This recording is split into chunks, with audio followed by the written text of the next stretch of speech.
اگر دیکھیے میں پہلے تو منظور پشتین پہ حملے کی شدید الفاظ میں مذمت کرتا ہوں، ان کی گرفتاری کی بھی مذمت کرتا ہوں.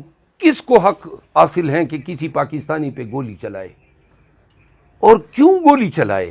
یہ بندوقیں بارڈر پہ دفاع کے لیے دی گئی ہیں، یہ پاکستانیوں پہ چلانے کے لیے نہیں ہے. اگر پولیس نے چلائی ہے تو یہ ڈاکوؤں دہشت گردوں کے خلاف ریاست نے دی ہے، یہ پاکستانیوں پہ چلانے کے لیے نہیں. منظور پشتین کے ساتھ اس رویے کی مذمت کرتا ہوں، اور اگر مجھ پہ چلائیں گے، ہم تو کہہ رہے ہیں ہم چاہتے ہیں کہ چلائیں، کسی ملک کے کام تو آئیں. ہم نے تو اپنی زندگی گزار دی ہے، ہمیں نہیں چاہیے ایسی غلامی کی زندگی جس میں ہم غلامی میں محصور رہے اور ہم کہیں کہ جی ہم حق اور سچ کے ساتھ کھڑے ہیں. کوئی پرواہ نہیں ہے. ساری وہ کہتے ہیں نا، پشتوں میں کہاوت ہے، جو اونٹ رکھتے ہیں وہ دروازے کھلے رکھتے ہیں. ہم سوچ سمجھ کے نکلے ہیں، ہمیں کوئی پرواہ ہی نہیں ہے، نہ ایف آئی آروں کی، نہ زندگی کی، نہ نقصان کی. اب ہم اس مقام پہ پہنچ چکے ہیں جہاں پہ صرف ہمیں قبر نظر آ رہی ہے، اور ان حالات میں قبر کی بات اس لیے کرتے ہیں کہ لوگوں کو قبروں میں پہنچایا جا رہا ہے.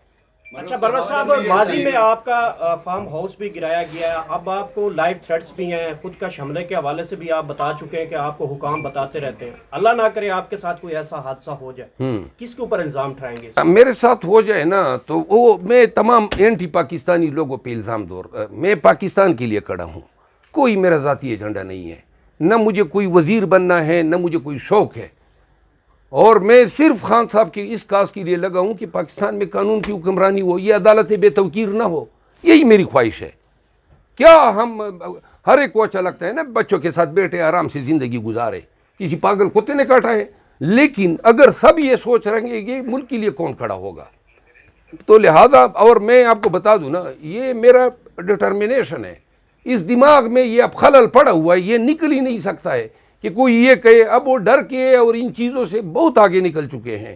اب صرف واحد علاج ہمارا یہی ہے کہ جی یہ ہمیں یا راستے سے صاف کر دے، ورنہ خدا کی قسم ہم اسی ڈائریکشن میں سیدھے چلتے جائیں گے. یہ جو حیدر مہدی تھا، اس نے مجھ سے کئی دفعہ رابطہ کیا. عادل راجہ صاحب سے بھی میری گفتگو ہوئی ہے، اس میں کوئی مخفی نہیں رکھتا ہوں، ان کے ساتھ بھی گفتگو ہوئی ہیں. لیکن ہمیشہ سے میرا ایک پوائنٹ، یہ عادل راجہ صاحب نے ہی میرا نمبر اس حیدر مہدی کو دیا تھا، اور یہ مجھ سے پوچھتا تھا. اور میں نہیں چاہتا ہوں کہ میں اس کا بھی بتا دوں کہ اس کے پی ٹی آئی میں کس کس کے ساتھ اس نے رابطوں کی کوشش کی ہے، اور مجھے علم ہے. تو لہذا یہ شخص جو ہیں، یہ پی ٹی آئی کے نوجوانوں کے ذہن کو پلیوٹ کر رہا ہے. ہمارا کام ریاست کو بچانا ہے، ریاست کا تحفظ کرنا ہے، اس کی افواج اور افواج کے شہداء کی. کس طرح کیوں کر ہم ان بگوڑوں کے پیچھے لگ سکتے ہیں، یہ میں اس کی ذکر کر رہا ہوں، حیدر مہدی کا. اور اس کی ماں پہ جو ہیں ریاست کے خلاف مغلظات کہیں. ہم نے ان لوگوں کو بالکل سائیڈ لائن کرنا ہوگا، ہم نے اپنا بیانیہ کلیئر کرنا ہے. ہم پاکستانی ہیں، پاکستان سب سے پہلے، اس کے بعد باقی چیزیں ہوں گی. جی کبھی گرفتاریاں میری کروائیں گے، یہ بھی بعید نہیں ہے کہ جی یہ کبھی کہیں جی جناب گاڑی میں کسی کے ساتھ رنگیا تو پکڑا گیا. آج کل ساری چیزیں آپ ایکسپیکٹ کریں. یا یہ بھی ہو کہ کوئی خاتون آئے اور ادھر کھڑی ہو جائے کہ جناب میری عزت پہ ڈاکہ ڈالا گیا. یس، اس طرح کی دو طرفہ اور دو معیاری جو پالیسی ہیں، اس کی کوئی توقع نہیں ہے. اس سے انصاف بے توقیر ہو رہا ہے، عدالتیں بے توقیر ہو رہی ہے. خدا را جو گناہگار ہے اس کو سزا دیں، جو بے گناہ ہے اس کی تذلیل نہ کریں. انصاف کہتا ہے کہ جسٹس ڈیلیڈ جسٹس ڈینائیڈ. خان کی توشاخانہ کی اپیل سنی گئی ہوتی تو خان جو ہے وہ چیئرمین کے منصب پہ آج رہتا. صرف چیئرمین کے منصب سے ہٹانے کے لیے الیکشن کمیشن درمیان میں آتا ہے، 2 مہینے بعد فیصلہ صادر کر دیتا ہے کہ جناب وہ ہم کالعدم قرار دیتے ہیں آپ کی انٹرا پارٹی الیکشن. کسی اور پارٹی کے آپ نے کالعدم قرار دیے ہیں. یہ سارے مل کے ہمیں سکویز کر رہے ہیں. سب ادارے یہ جو ہیں سیاسی مقاصد کے تحت آج کل استعمال ہو رہے ہیں.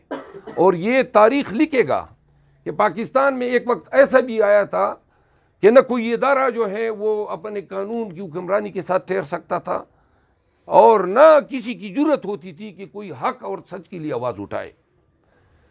سائفر کیس جو ہے اس میں جیل کے اندر جو ٹرائل کے نام پہ ڈرامہ ہو رہا ہے یہ ہمیں بالکل قبول نہیں ہے. آج کل کہا گیا جی ہم نے نقول دے دی ہے. کس طرح کی نقول آپ نے دی ہے؟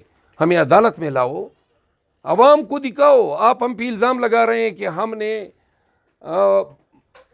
حکومت یا ریاست کے ساتھ کوئی ہم نے انتہائی زیادتی کی ہے, یہ بتا کے کہ ڈونلڈو نے کیا کہا تھا. تو آئیں نا جی, آپ بتائیں, تمام عوام کو ایکسیس دے, اوپن ٹرائل ہو, آپ کے گواہان آئیں گے. عوام پاکستان کو اس میں منصف بنا دیتے ہیں نا, وہ سنیں گے کہ چیف میں کیا کہا اور جرح میں کیا کہا گیا. آپ چھپانا چاہتے ہیں, آپ چاہتے ہیں جلدی جلدی ہو جائے, مک جائے, اور اس کے بعد جناب جب توشہ خانہ ختم ہوگا سزا تو سائفر کی سزا آ جائے, تاکہ یوں خان جو ہیں اندر ہی اندر رہے.